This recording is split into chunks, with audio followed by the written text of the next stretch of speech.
Welcome back to the deep dive.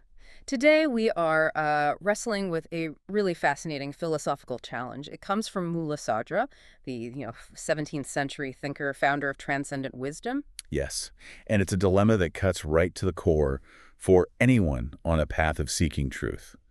Sadra basically says, look, you need profound self-knowledge, really deep. Okay. But then you also have to achieve fana, which means the complete annihilation of that very self to reach the absolute. Wait, hang on. That sounds completely contradictory. Know yourself, then destroy yourself. How does that even... Who's left to know the absolute if the knower is gone? It feels like a trap. It really does feel like a paradox, doesn't it? Yeah. And our mission in this deep dive is to unpack how Sadra actually resolves this. Yeah. But first, just a quick note on our sources. Right. Much of this discussion is drawn from our understanding of conversations with contemporary Iranian philosophers like Dr. Ebrahim Dinani, Dr. Esmail Mansouri Larijani. This is translation and reproduction of those complex ideas. Yeah. So it's possible some concepts or details might not be perfectly conveyed in translation.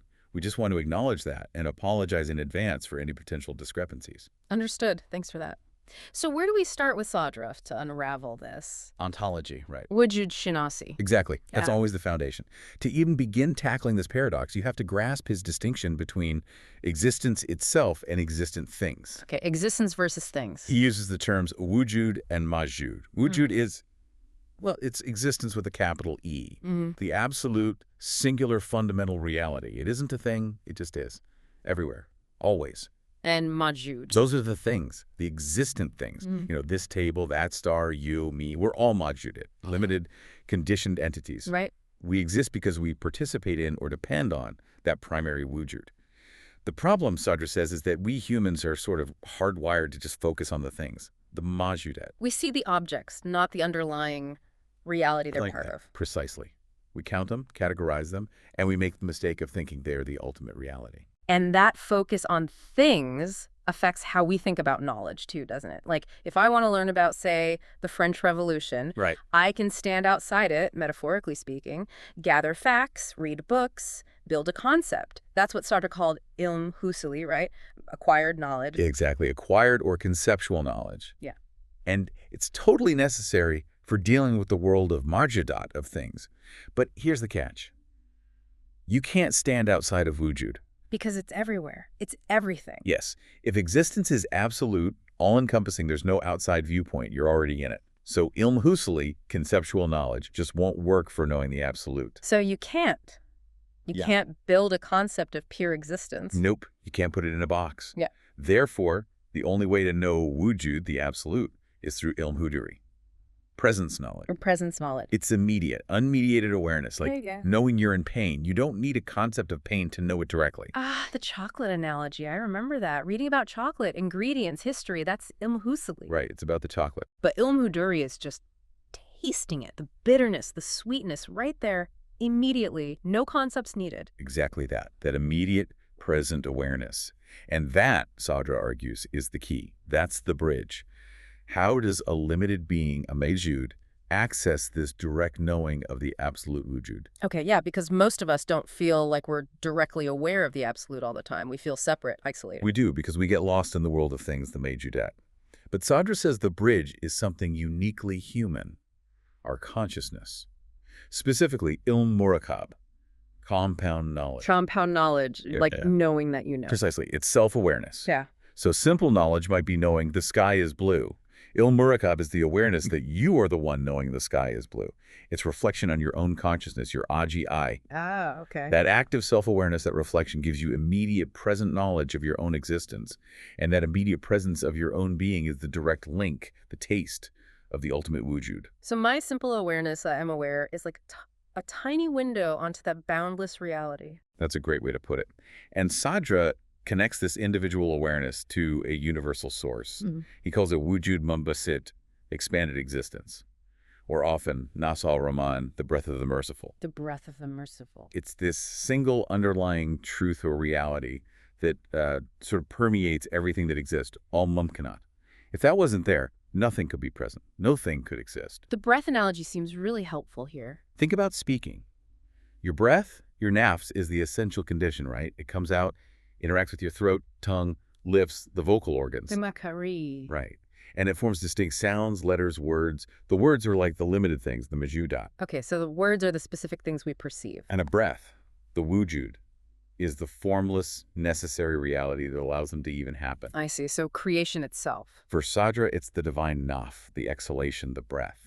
When the Quran mentions God saying bikun, that's kalam takwini, creative speech, it's the result of that divine breath manifesting. The whole cosmos is just this single existence expressing itself in countless forms. Wow. Okay, but that makes the initial paradox even sharper, doesn't it? If my self-awareness, my ilm murakab, is this direct link, this taste of the divine breath, why on earth would I need to annihilate that? What self is fauna actually targeting? Excellent question. It's not targeting your fundamental awareness, your consciousness as such. Fauna targets the Anna, the Ananiya, Yeah. the false self, the ego. The mask. Exactly. The mask you build up from, fears, desires, social roles, regrets, expectations, all of that constructed stuff.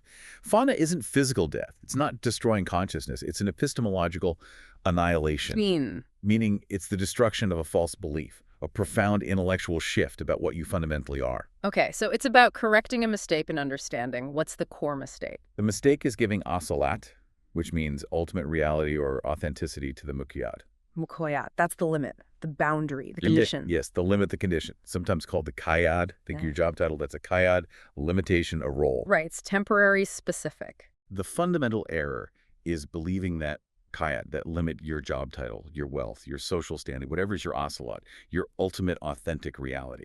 So thinking the temporary boundary is the real you. Precisely. So if you pour all your sense of self, your asalat, into, say, being CEO, and then you lose that job, your whole reality feels like it shatters. Why?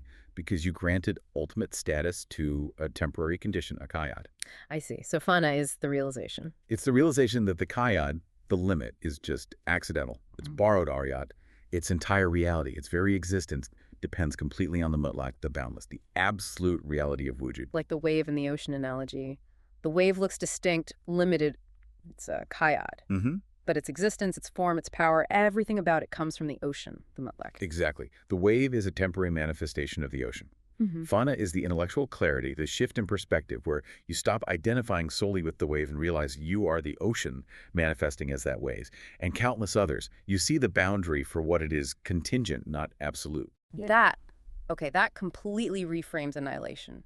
It's not destruction, it's liberation from the illusion of the separate ultimate boundary. It's seeing the bigger picture, seeing the source.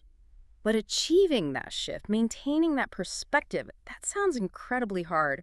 What does Sadr say we need for this journey? He's very clear on this. You need both aql, reason, and iman, faith. Or maybe better, commitment. It has to be an integrated path. He strongly rejected pure abstract thought without grounding, or just relying on rhetoric or, blind mysticism without rational checks. So aql, reason, why is that so critical? Reason is the guide. It's the tool that prevents what he called jumud intellectual freezing, sticking to dogma without understanding. For Sadra, reason has to be free, not enslaved by ta'assub, blind adherence. And reason isn't just human logic. It's connected to something higher. Yes. He saw the human capacity for reason as a spark of the infinite universal intellect, which is ultimately divine. That's why, the Quran constantly encourages tahal, reasoning, tafakkur, thinking, tadabbur, seeing the depth, the backside of things. Reason is how you pierce through the appearances, the qayyad. Okay, so reason helps us identify the true reality, the mutlaq, beyond the limits.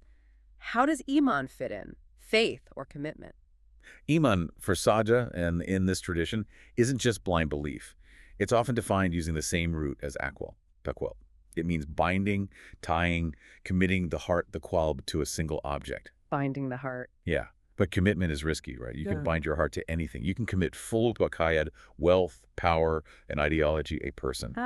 So reason's job is to make sure the heart binds itself to the right thing? Exactly. Reason vets the object of commitment. It must ensure the heart binds itself only to the mutlaq, the absolute. If your heart commits ultimately to a limitation, a qayyad, then you're essentially practicing functional polytheism, worshiping a limit, even if you say you believe in the absolute. So reason guides, or you mean commits, they have to work together. They absolutely have to. It's an integrated path, and it's an endless one. Endless. Well, Sadra had this amazing line about the seeker, the salik. He said something like, if the traveler is equal to reason, then the ocean of gnosis has no shore.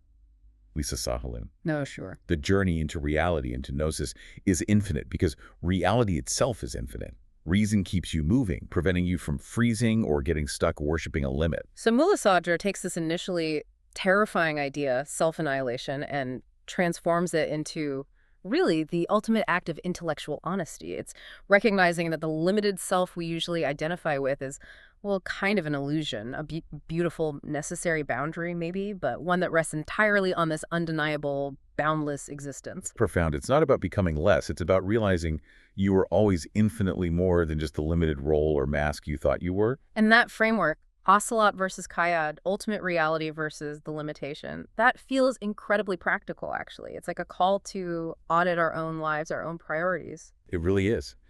So the question becomes, for you listening right now, what does this mean for you?